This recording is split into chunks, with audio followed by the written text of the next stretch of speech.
back. What's good, Kenny? Not much. Chilling, chilling, chilling. How you been? How you been? How you doing? I can't complain, man. It's another beautiful weekend. I'm just looking forward to. I got a John B concert this weekend. I'm gonna go check out. Other than that, man, I'm trying to chill. It's been a long vacation for the kids. We went to Disneyland, Oh, okay, okay. and Disneyland. that was. I'm old, man. I know that I'm old. I know I'm old, when the reality is I'm ready to go to sleep about 12 o'clock. We're in the park. I mean, we get to the park early in the morning. We get there before it opens. We rope drop a few rides. Well, we rope drop, I think, Guardians of the Galaxy. Okay. We started out in, you know, California Adventures. And well, for one, my kids are older now, so that's much easier for me. I would love them just to go off on their own and do their own thing, but of course their mom wants to do all the stuff with them. I'm like, look, we do not Uh, have the energy to be running with these kids. yeah, that was the thing I I was mean, about to say. That if they're older, you can just go to the park and they can do their thing, and the adults can do their thing, and then you just have a set time to meet at one place every once in a while just to check in on everybody, and then go back and. But I, yeah, yeah, no, I mean, my kids have iPhones, so I can see where they are. I don't need to be with them, but of course, mom wants to be there, all up in their business, and so we had to rip and run with these kids, and I just realized like how old my legs are. I was so tired on that first day. We had to do 3 more days of this because we went up there for like almost a week, and it was fun. I ain't gonna lie though, I had a good time with my kids. It's definitely better when your kids are older. I I would did believe that. not care for Disney the first time I went there. The kids were like 6 or 7. They're the age they can know what's going on, but then they're at the age where if they have an attitude at any part in the park, it's going to last for the entire trip. That's what Yeah, happened to I our can. son Lex. I've seen it. I witnessed it. I believe it. But I will say this: the kids are older. Your legs are older. You need to go ahead and ask them for that little scoot The around little part. jazzy. The Yo, little man, I jazzy. thought Yeah. about it. Let me get one of these jazzies so I can ride all over this park. Because there Yeah. was a That lady look. that was doing that, man. She was in her jazzy. She would park her jazzy, jump out, go jump in the line. I'm like, No, that's the did way she you do it. really? Look. I'm not a big proponent for amusement parks as much anymore because yeah, all the walking and everything is just not my thing. I've been to a lot of amusement parks, so yeah, it's just not the thing I would want to do. I mean, give me a nice sit down in the theater, watch a movie, or chill at home. But yeah, doing the whole walking thing because I'm really thinking about it. Like, yeah, you could have just went and like, all right, kids, here's kind of the thing of the meeting time. Y'all go do y'all thing. Just check back for like lunch or something like that, or Yeah, man. or y'all got your Nope, cell nope. phones. Just give us a call. Man, it was, and we were there until the park closed. So we were there when it opened, and we didn't leave until they were forcing us to leave the park every night.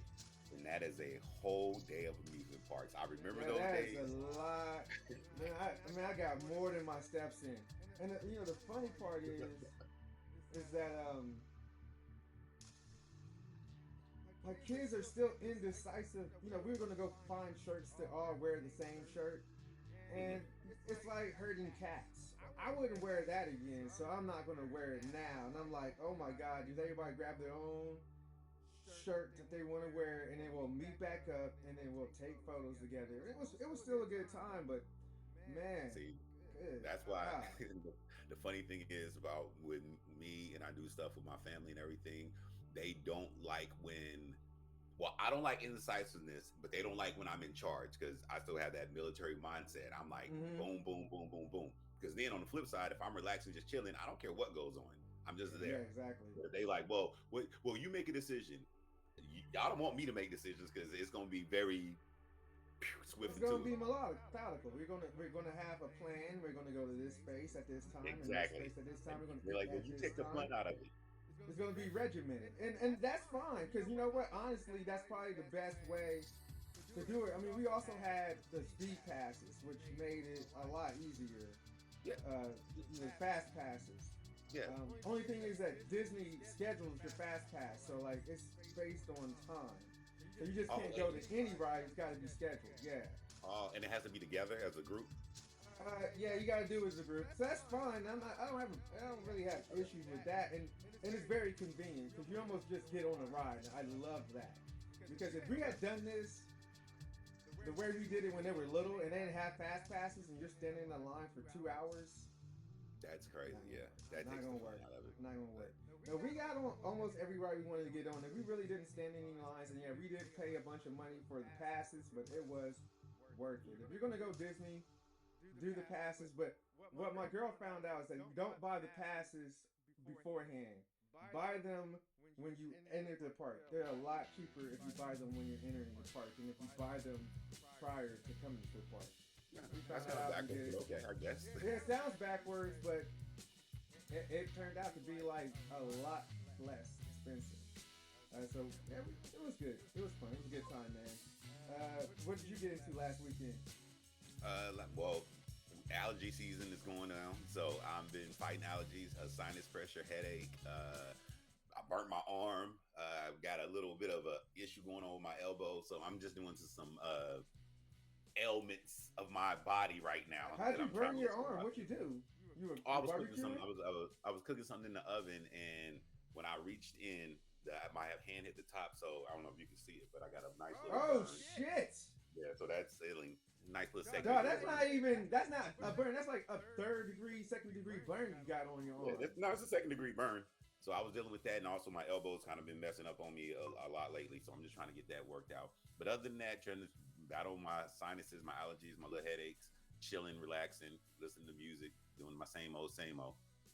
See, What's going on? Strange Brew, Strange yeah. is in the house. Strange is in Talking the about house. you What's got up, some man? drip on today. Yeah. All right, so oh, go ahead. My bad, bro. So we're gonna jump right into it. So there's been life found on a different planet, which is actually pretty damn exciting. Yes. So I'm gonna read the thing off here. I'm gonna turn down the music. So we found life on a different planet. Scientists have found new but tentative evidence that a faraway world orbiting another star may be home to life, according to the BBC. A Cambridge team studying the atmosphere of a planet called K218b has detected signs of molecules which on Earth are only produced by simple organisms. This is the second and more promising time chemicals associated with life have been detected in the planet's atmosphere. This is the second time that they detected these molecules in the atmosphere of this planet. But the team and the independent astronomers stressed that more data is needed to confirm these results.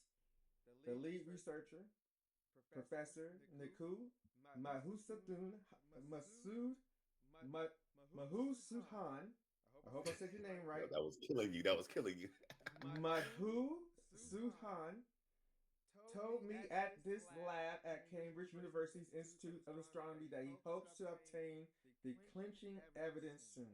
This is the strongest evidence yet there is possible life out there. I can realistically say that we can confirm this signal with 1 to 2 years. So, it looks very likely where we found our first evidence of life outside of our Solar system. neighborhood. Yeah. Our neighborhood. This thing is like 700 trillion miles away, which is about 124 light years away.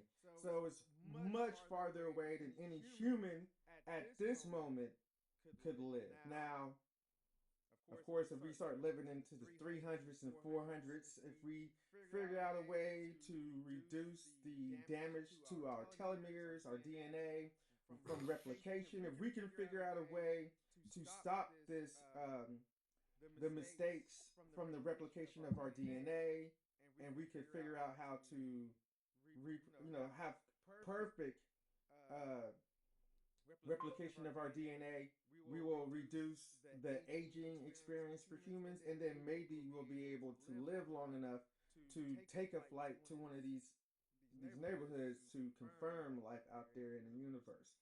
You know what's crazy to me? When we spend so much energy on bullshit here on this planet, instead of working together and trying to figure out a way to go into the stars, we're sitting over here and we're being selfish and greedy over pennies and nickels. We've created enough wealth that every human on this planet shouldn't have to suffer, but because of greed, because there's not enough resources for the greedy. If we share our resources and share our knowledge and create a place where we can sustain life long enough to acquire the new technology necessary to touch the skies, we could be doing something better with our lives than having tariff wars and perpetual race wars and all this bullshit that we're caught up in. With this new information, Kenny, are you excited about this new possibility of life out there in the universe? I don't want to be here on this planet because these people are fucking stupid. I'm just gonna say they fucking dumb, man. I ain't never been. People ain't never been too stupid. They are dumber than they've ever been, man. We gotta find a way off this planet. At least black people, we deserve this. We deserve a place where we have to deal with the the bullshit, the idiocracy of this world. I mean, it's in your court, man. What do you think?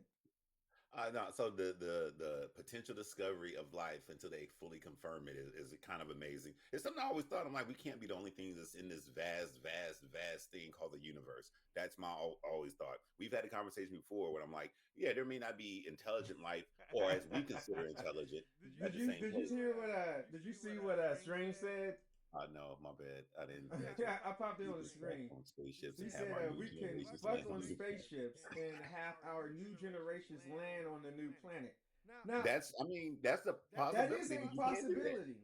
But the problem with that is, go ahead, Kenny. No. I think you might have it. Go ahead. No, the problem with that is down the generations, it's not going to be what we would consider what is us anymore, because they would not have grown up under the same environments, anything, and then we don't know what new issues or concerns would then be developed on that long generational journey to this new location.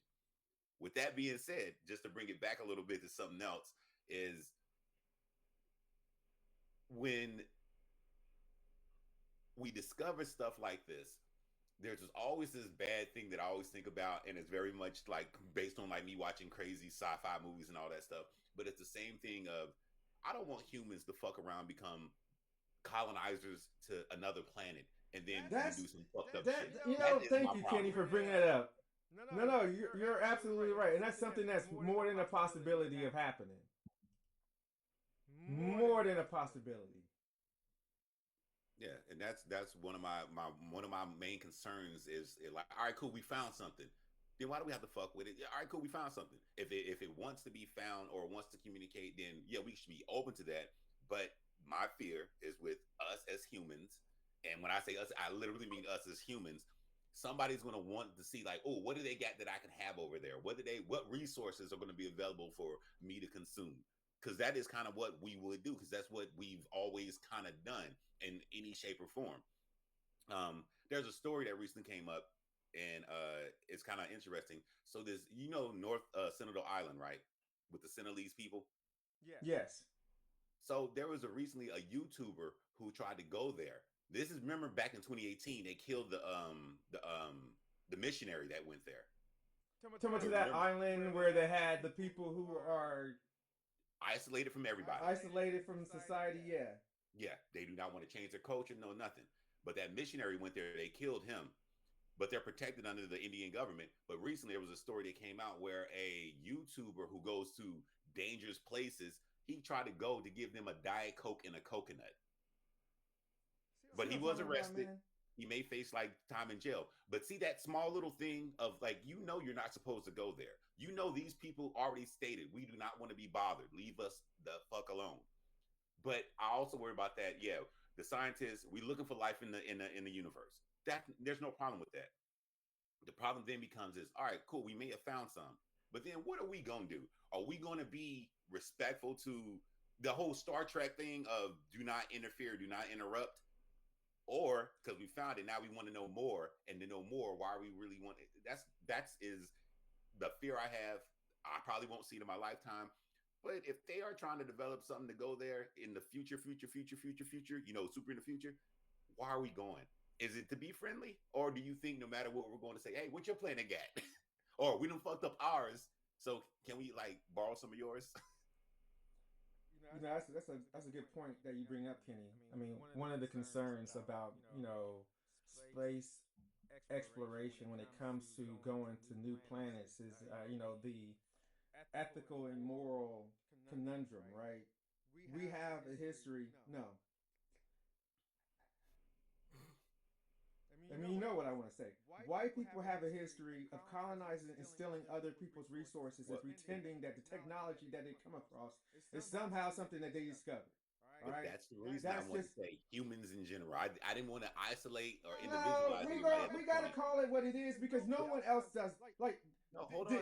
Indians did not go to Europe and enslave the white people and turn them into like property. Okay, No but one this is did what I'm that. saying. Only This people is who what have done that on our planet, the only people who have done that on our planet in recent times is that group of people, and they seem to lack any moral compass necessary to say, hey, probably shouldn't do that. And so when you think about it, we live in a planet which is driven by white supremacy and greed and hate and bigotry, and somehow the expectation is that we're going to export that off this planet. And we probably should be stuck on this planet due to our behavior. I okay. mean, we've So look, shown let that me we say don't this. have the moral standards or the ethics to be good neighbors on this planet with the Okay, creatures so that let me we're say here this. This with. is why I want to say this though, because the reason I said it the way I said it was because if we go someplace and say there's other comparable intelligent life forms that's there, their thing is no matter what, we're just going to be humans. You're all humans.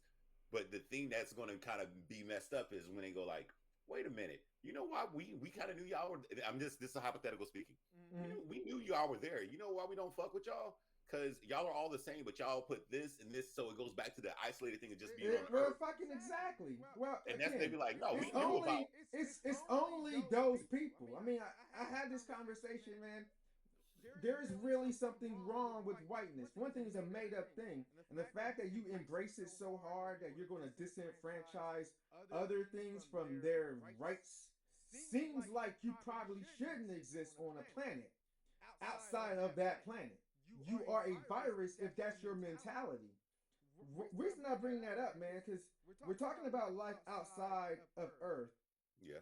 and we're talking about wanting to explore those lives and go colonize other planets because that's exactly what the white mentality is. If we're talking about those, you're talking about Jeff Bezos or Zuckerberg or Elon Musk, they're all colonizers. They want to colonize someone other planet so they can have more stuff for themselves. Not necessarily. It's all about more stuff for themselves. None of them have any plans or ideas that will actually make the world better. It really comes down to greed, to put more stuff in their own pockets. There's some of the worst people on this planet. And when I think about the implications of moving this product to a different place, I That's would scary. destroy every satellite out there in space so we could never leave this planet because we are a virus to the world, to other worlds. We should never be able to leave this planet because we don't have the moral compass necessary to treat people with dignity and respect. If we can't treat people with basic dignity or the right to just mind your fucking business, then we have a real problem when it comes to talking about leaving this planet. Yeah. That's my And opinion. Go and ahead. that like I'm always been a big proponent. I'm always been a Star Trek fan, and I always liked the simple concepts of what they always said. Just observe, do not interfere, do not interject unless that group of life forms reaches out to you. And that's the problem that I can foresee humans in the future because unfortunately, because back in the day, it all started that way and it's been perpetuated and continued that, yeah, we finding life out there. Oh, that's cool. We just need to leave them alone until they say, hey, what's up with y'all? And then we can say, oh, this is what's up with us. But then the thing that's going to get really funny is if they start asking questions. So wait, what did y'all do back in this date of your state of planet? What did y'all do in this date? Wait, aren't y'all the same species? Look, and they look, y'all got the same DNA. What the fuck is going on? Why did y'all? It Oh would be no. interesting. It would be interesting to see how other worlds evolve because there is a serious moral conflict on this planet. It's a lack of respect for life. There seems to be more excitement to find ways to destroy ourselves than it is to elevate ourselves. And that is unfortunate, man. I mean, when I bring this up, I'm bringing up this when we talk about this, when we're talking about capitalism, right? So we got Nico Iamaleava. He is a young man who played for Tennessee. Regardless of what people's opinions are, what he attempted to do was leverage his value for the team he was with, right? So what happened was he was playing for Tennessee. He was given about $2.5 million a year, but the price of QBs have gone up. So he leveraged that to try to get an increase in his pay. I mean, it makes sense, right? If you are in the business and the NCAA hasn't created any rules and stipulations saying when you can renegotiate, then you can negotiate at any time in the season. There isn't any set time to negotiate for a new contract in college football. Because of that, when the playoffs was coming and they got into the playoffs, he tried to renegotiate. He's like, look, we got you to the playoffs. I should get more money. Other QBs who aren't as good as I am are getting paid more, right? That's his mentality. His family tries to negotiate a increase in pay. They try to do it before the playoffs. They try to do it after the playoffs. The last time they talked to him was probably in January. They say, hey, we need to increase his pay because other QBs are getting paid more. Tennessee decides that they're not going to budge. They have that right. So then it comes down to they haven't talked in real conversation since January. It's April. No one's talked. He doesn't show up to practice for the spring game. And they decide they're going to go in a different direction. All this was handled poorly only in one aspect. No one communicated. If I say I need a new raise and you go radio silent for 4 or 5 months, the onus isn't on me to communicate with you. Of course it is, but then you get egos in there. He eventually leaves Tennessee, and then you have all these armchair capitalists, which they are, is a bunch of white people who love capitalism, but only when black people don't get to participate in that capitalism. Soon as these black and brown people start participating in capitalism and start throwing their weight around, suddenly, we need to have rules and regulations that we don't put on anybody white, right? The same people who are mad at Nico Iamaleava for trying to get a payday are the same people who are okay with Trump scamming the world to make more money.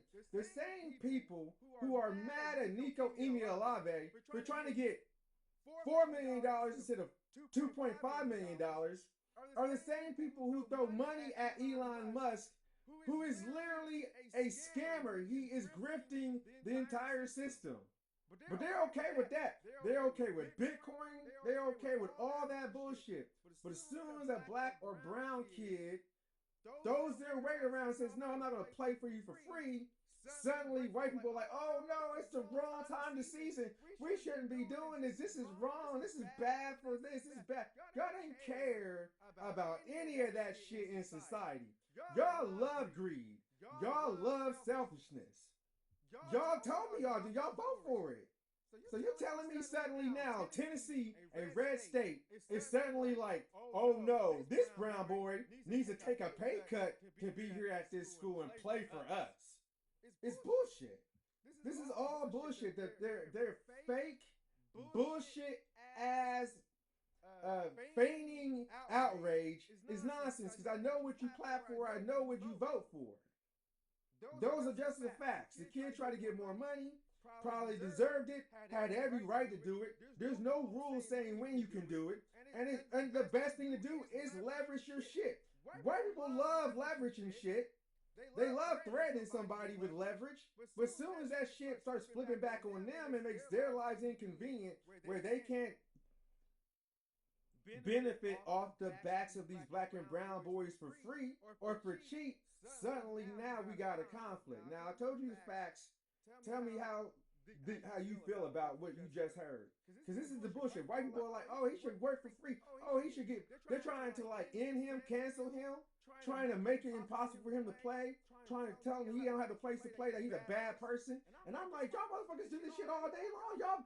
Y'all participate in this. Y'all go out there and say it's okay for greed, but suddenly when this little black boy tries to get his payday, try to get his bag, he a bad guy. What was yours, boss? Based on everything that you just said, I don't see anything wrong with what he did.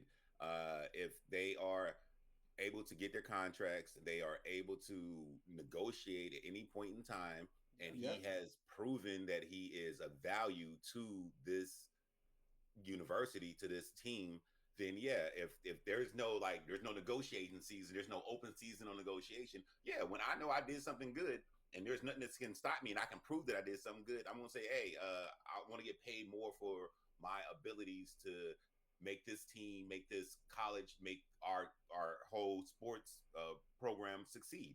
I want more compensation for that. I can ask for that. There's nothing saying I can't ask for that. There's not a period when I can't ask for that. Now, and so there, what you just said. There's no rules. It is open season.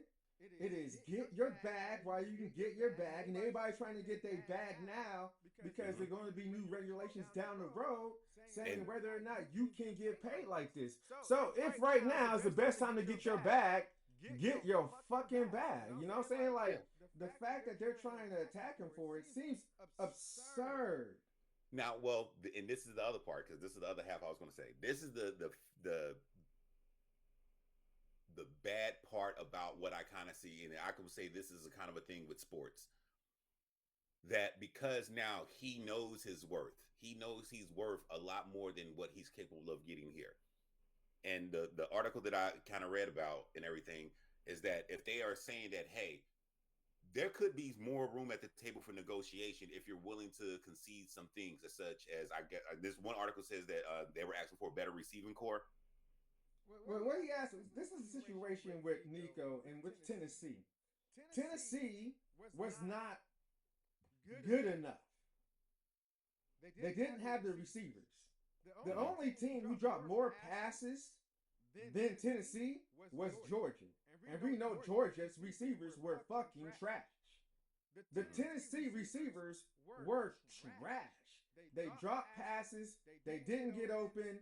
They didn't have a good scheme. It wasn't really... He was a good QB. He was the number one, I believe, rated QB in his class. And I believe he was also the number one rated player in his class. So they got the number one rated player and the number one QB in their class for Tennessee. And he got them to the playoffs with trash-ass receivers or a trash-ass receiving core. Yeah. So to me, when he's asking for this, but he, like you said, if he shot them like, hey, I want to get paid more. Because one, if I'm going to get whatever I can out of this while I'm here, because I don't know if he's planning to go to the NFL or whatnot in the future. But if I send you a message saying, hey, this is the open playing field, but this is what I want. So this is the starting point of the negotiation. But with the contingency of, hey, maybe I can adjust the amount I'm asking for if I know you're willing to invest in providing me with a above bar receiving core or better receivers, or invest in recruiting if I decide to stick around for a little while longer to give me tools I can work with. I mean, bring it back to the military. You remember when Eli Manning was going to go to the NFL? And remember what his father said? The Manning said about where he could play and where he was not going to play? No, I don't recall, but what he said. So the Mannings literally said, don't draft my kid if you're at these schools. He's not going to play there. Now, this is a white guy, Eli Manning. Did people lose their minds? A little bit, but he was white, and they ain't saying anything. Now there's another Manning out there who's now with Texas, right? His family did the same exact thing that Iamaleava did, but they have the resources and the power to do these things quietly, and also they have the respect of the journalists not to dig up anything. Even if they hear a whisper or something going on, they don't go after it, right? So they're talking about how Manning is just the same level of player as Iamaleava, but they negotiated whatever they negotiated with Texas, and Texas just did what they were told. And I guarantee you, he got a pay raise this very same year, and he didn't play at all last year. That's crazy. I'm gonna say it again. I mean, Manning got a raise this year, and he played what, 3-4 games last year, and he wasn't as good as Iamaleava. He wasn't. So thinking about this from a certain way, is this Manning part of the Manning family? Yes. All right, so then it falls within those lines of that's my whole point. Now, what you have here, though, things like that. Thank you. And what you have here is a double fucking standard. So they're talking about Manning as if this is the golden child. He's such a great example. That's white bullshit. We all know that his family made threats and leveraged their shit to get him money, and they didn't have to be as forceful because the Manning family has the respect of Texas to never question what they demand. Yeah, and that they're going to make sure he get it back. Exactly. Because if I can't say I've ever heard of this gentleman before. So if his name is coming in, and then your family doesn't have that leverage or that lineage to say, well, we come from a long line of whatever, and then it's going to be that much harder to negotiate that. But I respect him for doing it when he did it, because if there's nothing to say I can't, I'm going to ask for what I want. The worst thing is to have you tell me no. If you like you just said it, you have to ask for what you want, and if there's no rules. And the NCAA is saying anything fucking goes. If you are a black or brown boy, you gotta go get your bag. Ain't nobody gonna give it to you. They're not gonna respect you. They're not gonna They're not going to show you that respect. You gotta go get your bag, because we live in a place where white people feel there's two sets of rules. Ones that they can abide by, and ones you have to abide by. And those rules are not the same. The standards that they're holding you to is not the standards they hold him to. With that said, I feel for this young man, because he's in a catch-22. He's in the worst situation, because he's a young brown man who's going to be called names and be disrespected because he's saying, hey, you gotta pay me. You gotta pay me like you pay them. Yeah. I mean, that makes sense. You got to pay me like you pay them. Oh, the one thing I wanted to say about the thing I feel kind of personalized to sports is because I think the fans or the boosters or whatever, they'll probably say some slick shit like, but we did all this, and it won't be the value of what he's asking for, but they'll think that small thing that they did for him, whatever it was, we the one that found you the tutor, we the one that did this, or whatever it is, it's still not going to be worthy of even, I assume, him trying to make sure that him and his family is okay. So that's why he can ask for this. But to them, it's like, well, no, you're betraying us after all we've done for you. That's kind of the thing I think they're going to, the thing I think. Oh, no, that's absolutely, that's the mentality of whiteness.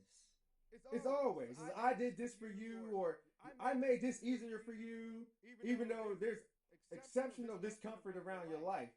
Somehow it's expected that we as brown people embrace the discomfort. It was funny because I was listening to someone speak about how black women are treated in our society, and there's an expectation that they deal, or even not even just black women, but women in particular, how they are supposed to experience and be gratified by the experience of pain and discomfort, as if somehow being in discomfort is a way of life and that should be expected, or having to sacrifice or do something for free is an expectation, as if somehow we need to jump through these hoops that are on fire, and that is leveling up. Like, we've normalized this type of abuse, because it's what this is. It's a type of abuse. It's a type of abuse perpetuated through our media in our ecosystem to use it to entrench and to compromise and undermine the free speech of the other the person who's speaking up. When he spoke up and said, and it was free speech is where he exercised saying, hey, I'm worth more than this. And then suddenly when he said he's worth more than this and demands it, because the fact is every day he went and put his body on the line, he does not know if he's going to end up getting injured or hurt in any of these games, and that's the end of his career.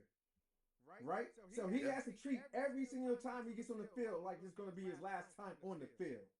So he needs to make sure he's getting paid every single time he walks on there. And $2 million ain't nothing when you're talking about we got coaches getting paid 10, 8, $12 million. Right? A year. The whole industry of the collegiate sports, the way that they make so much money off of merchandising contracts and all those things compared to what the actual student is getting to play. But that'll go back to the whole, well, we gave you a scholarship. We the one that made sure your books and boarding and that's whatever. Always bullshit. Because you know what? I have the right to ask for more parity. That's the problem. People think because you have a thing, therefore you shouldn't be able to ask for parity. And the fact is all he asked for was parity. And again, there's no rule to say when you can ask for it. Now, people are celebrating that Tennessee put their foot down. But all you saw was someone punching down. Because that's what Tennessee is. Tennessee is a bigger organization than the player. So if the player is saying, hey, treat me with parity, and then you see them strike him down, punch down on him, and you're like, yay, people are celebrating this. They're literally out there going, this is the best thing that could have happened because it benefits their narrative. But that narrative is disconnected from the reality that we're not even talking about an equal paying here. Even if he's asking for $2 million, for the average person, they think that's parity. Like, oh, that's a lot of money. And maybe it is. And then maybe the way we created capitalism in our system doesn't work. But if capitalism doesn't work there with him, capitalism doesn't work anywhere. So if you're going to complain about capitalism when it's $2 million, but be silent when it's $100 million, when Trump is stealing money, or Elon is stealing money, or these billionaires, corporations like Meta are stealing money and stealing resources and selling the American people out to China, because that's who sold us out to China. China building good vehicles and selling him in the United States is not China selling out to the United States. No, it's when we go to China and we sell out the American people their privacy, their resources, their information. That's selling out when you transfer businesses from the United States and send work to China. That's selling out the American people. But selling out the American people wasn't Nico Iamaleava asking for parity. That didn't sell out football. It didn't even compromise college football. College football wasn't affected at all because college football is the wild fucking West. The SEC has been handing out bags since I was alive, since I was born, 1979. Since I was born, the SEC's been handing out bags. Suddenly now, we're like, oh, there should be rules and regulations and all these things. But there are no rules for what he did. So he didn't break any rules. He didn't even break any unspoken rules. Because coaches do it all the time. Coaches will leave before the playoffs. Coaches will be fired before the playoffs. Coaches will tell a team, get a whole roster together, and then go somewhere else. Yeah. That same week, get hired. Fucking perfect example. Ohio State hired an offensive coordinator. That motherfucker showed up to Ohio State and then went and worked at Alabama. You can't make these shits up, man. He literally did. He got a job. He was at Ohio State, and then he became the coach of fucking Alabama. You can't make these things up. But nobody's saying DeBoer is a bad person. No one's saying DeBoer abandoned Ohio State. No, because that's business as usual. It's only when black and brown kids do these things, or let's just say college football players, and let's say he was white and he did it. You, as a white person, can't be mad at him for playing capitalism. If you don't like how capitalism works, if capitalism doesn't work here, then capitalism doesn't work anywhere. And I agree, capitalism doesn't work anywhere. Capitalism is terrible. Yes, there should be a system where you get paid. A football player and experience in capitalism doesn't make a lot of sense. That should be a job that you do. But we have a capitalistic system that says that we are based on consumption. And if you have a consumption-based economy, this is what you get. We're consumers. We consume football. He's saying that he's worth $4 million a year to be consumed in college football. Who's to argue that he's not? There you go. And he has the stats and everything to prove it, apparently. So, yeah. Fucking exactly. Which brings us back to more capitalism. See, a lot of people are looking at this dire wolf and thinking, oh, wow, we resurrected the dire wolf. We didn't resurrect the dire wolf. All we did was create a new breed of species. This thing has only 15 identifying markers of a dire wolf. Like, it's not a dire wolf. This is a new type of species. We created a new species. We literally just played God. So we found life on a new planet, and we're playing God on this planet. Kenny, shit's going south. What's good? I mean, I skimmed across the story. I'm seeing conflicting things of what they're trying to say they did compared to what they're saying they didn't do and everything. So, and my theory of always loving sci-fi, this is kind of cool, but then it's kind of stupid because I also watch Jurassic Park. So it's almost like, why are we trying to recreate things? We should just be able to stop destroying things, leave things as they are, and protect them, preserve them. And anything that needs to be destroyed is just the bad stuff that we are doing. But yeah, recreating a dire wolf, I mean, it's funny to me because it's like, why did y'all want to do this anyway? Out of all the other stuff that's going on in the world, out of all the other things, out of finding ways to stop our telomeres from deteriorating so we can travel and, do some other bad shit somewhere else, y'all wanted to do this. But then y'all proclaim it's the real thing, and then it's like, well, no, it's not really. Call it something different. Okay, we can call it I don't know, but this was just an interesting story. It was just like back in the day when they said they were rebirthing a mammoth. I don't know. You remember that one a couple of years ago? Yeah, so this same company is attempting to resurrect the mammoth. For some reason, it's taken. What they've done, though, is resurrected a brand new woolly mouse. Yes, they've created a woolly mouse. Not the mammoth, but a woolly mouse. And I'm just waiting for them to release the woolly mouse because that is what it's for. It's capitalism. They're going to sell the woolly mouse. It's going to cost you extra money to get a woolly mouse. It's cute. Don't get me wrong. I saw it. It had long hair. It was a very long-haired mouse. There you go. Here's the problem, though. When you create new species, it's the same thing why people think dogs are abominations. I don't personally feel that way.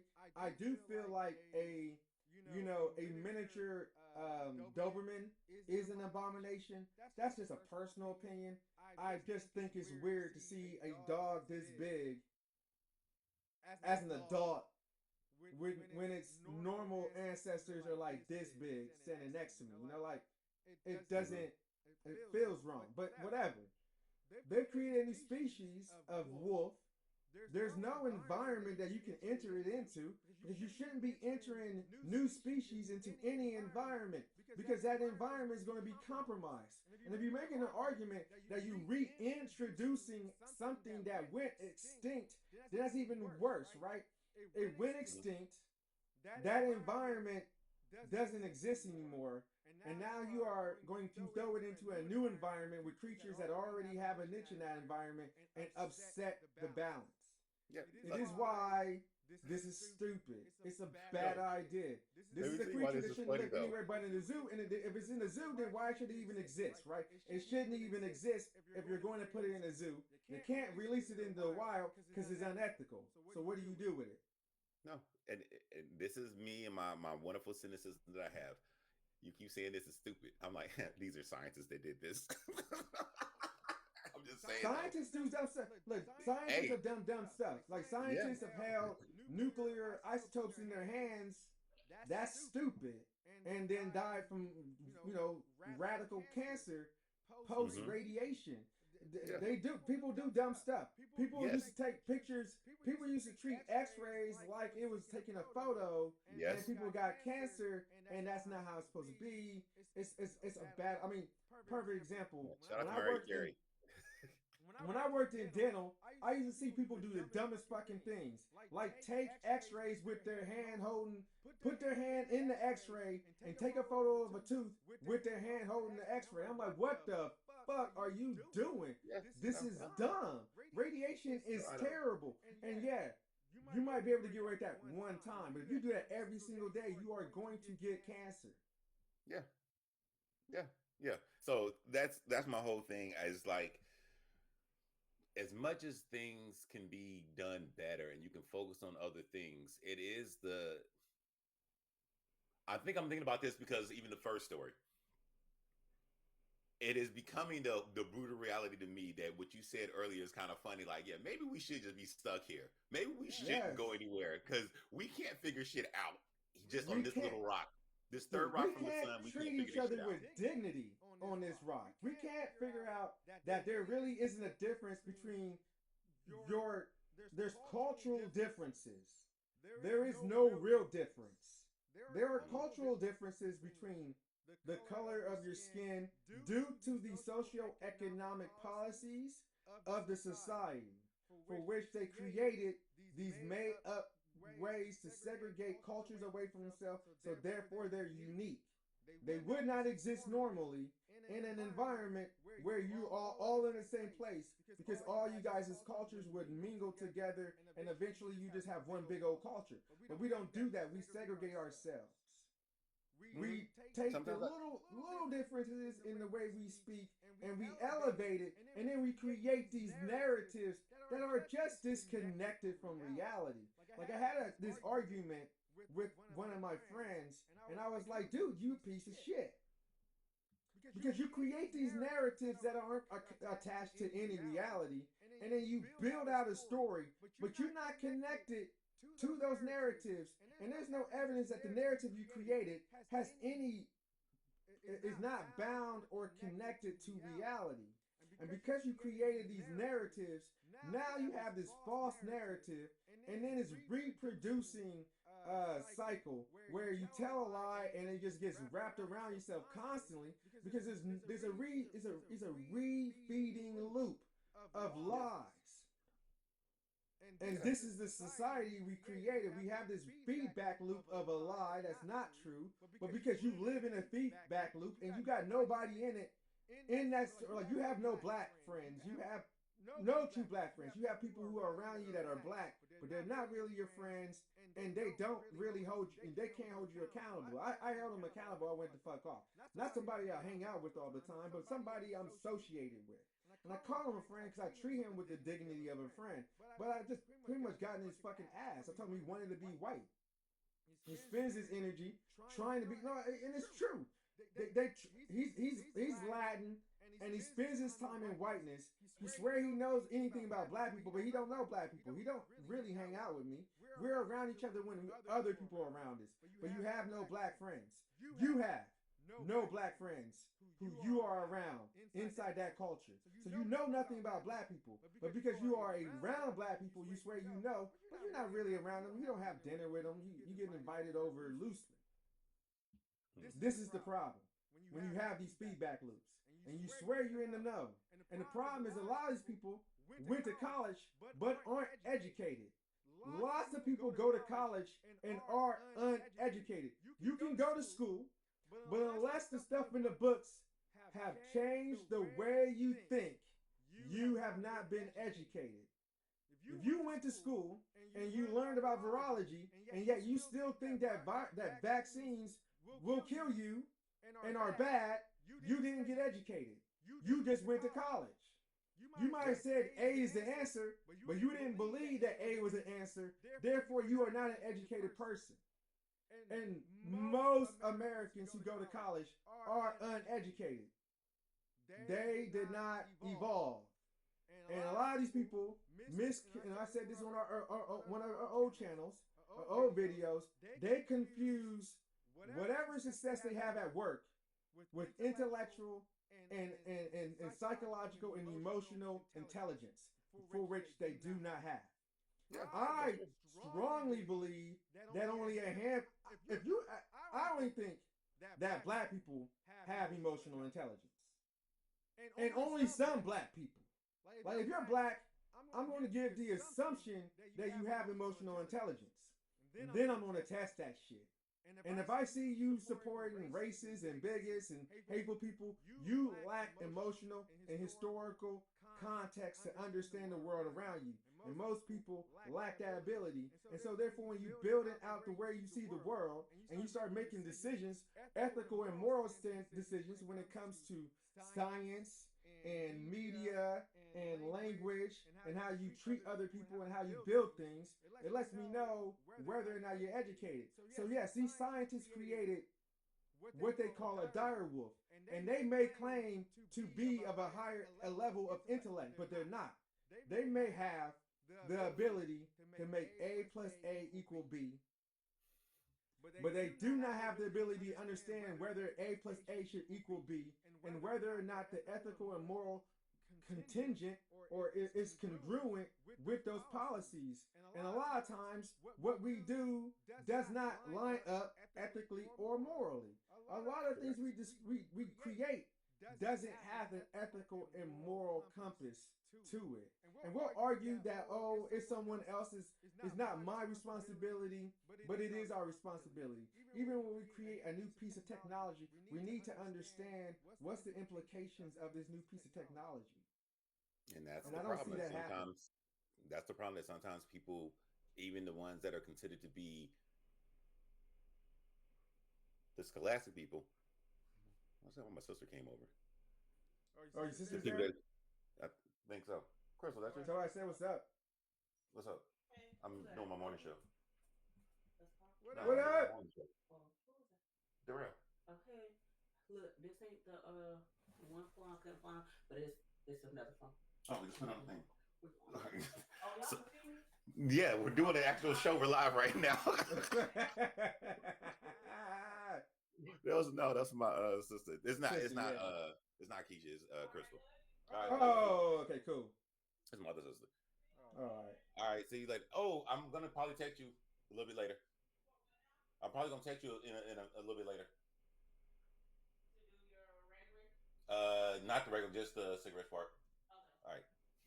All right. Shit, where was that? All right, we Oh, were talking okay. So about the ethical and moral compasses for yeah, our decisions are weighed against, which what also brings us to our. You can say what you want to say because this is also related to our very next subject, ethical and moral compasses, which is known as Fyre Festival.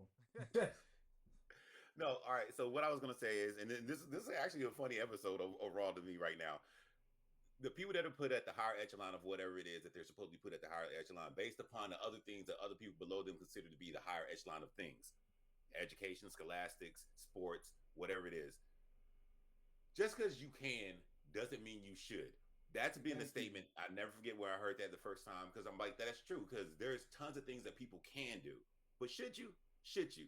But that becomes that bridge where sometimes It's a historical line from Jurassic Park. He said you spent so much time trying to figure out if you could. You didn't spend any time to question whether you should.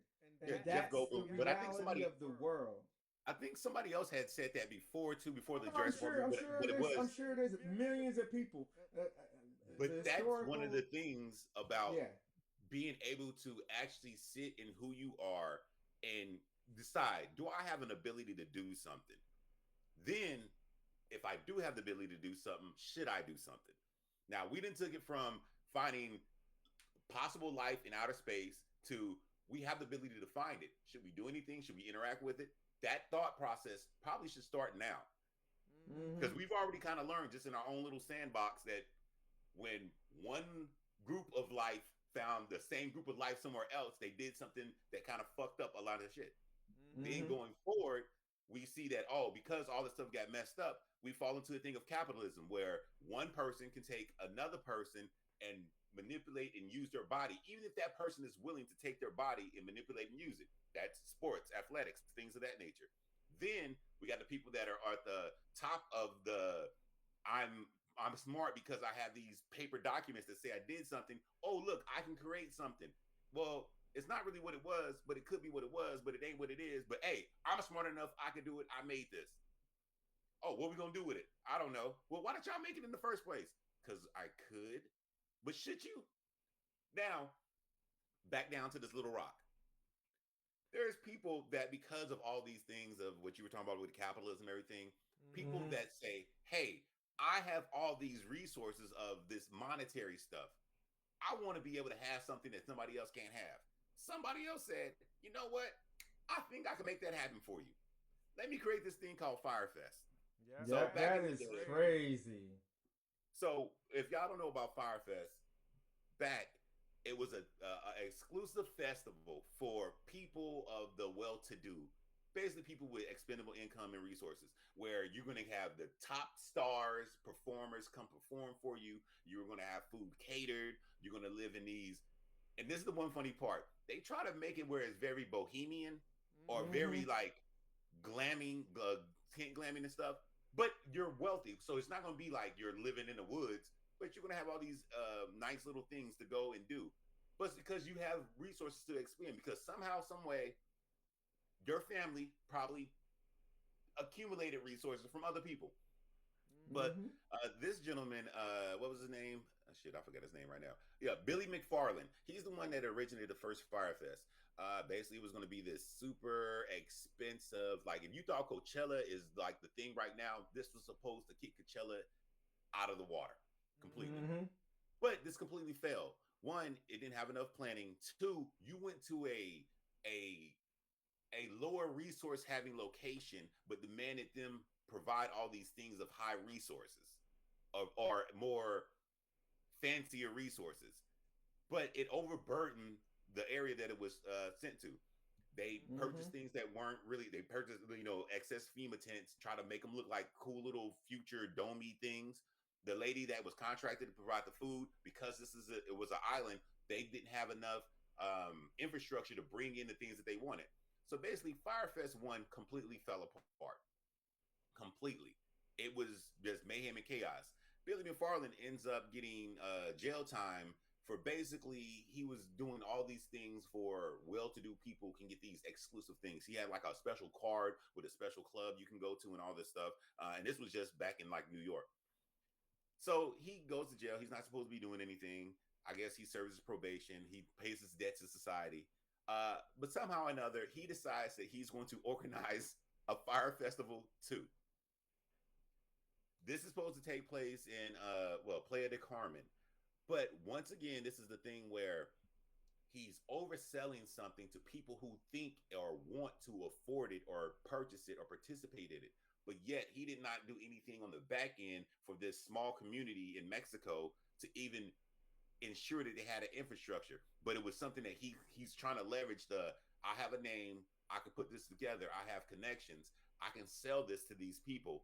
I just need a location that I can at least barter with, because they need something from me. Because on the one thing, it'll be an influx to their city.